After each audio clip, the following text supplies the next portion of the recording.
Pinalalakas ng pamahalaan ang teknolohiya ng Hazard Hunter PH na pwedeng gamitin ng publiko sa panahon ng kalamidad. Ang detalye sa Balitang Pambansa ni Earl Tobias ng IBC. Malaking bahagi ng Luzon ang nakaranas ng matinding epekto ng nagdaang bagyong Christine. Libu-libong mga pamilya ang kinailangang lumikas dahil sa mga pagbaha at pagguho ng lupa. Ang malungkot pa ay ang pagkasawi ng marami. Kaya naman, sa nagpapatuloy na ganitong banta, kaugnay ng mga susunod pang bagyo, pinalalakas na rin ng pamahalaan ang teknolohiya ng Hazard Hunter PH. Isang teknolohiyang magagamit ng publiko sa panahon ng kalamidad. Sabi ng Office of Civil Defense, kasama sa pagpapaunlad pa nito ang pagbibigay ng tamang impormasyon, lalo na sa tuwing may nakataas na warning signal sa isang lugar. Sanay tayo sa signals 1, 2, 3, ano?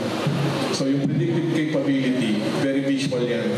Ibig sabihin, yung nasa national government agencies, LGUs, and hopefully yung mga nasa private sector, makikita nila visually ano ang maaaring mangyari hanggang dun sa, hindi bayan, hanggang village mo.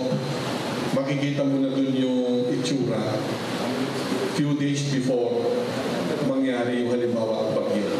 Pagtitiyak pa ng OCD, magagamit din ang Hazard Hunter PH, hindi lamang sa panahon ng bagyo. Maaari rin kasi itong magamit bilang paghahanda, kaugnay ng posibilidad ng lindol. Pumunta lang kayo sa Hazard Hunter Philippines. Lahat naman gumagamit na ng internet.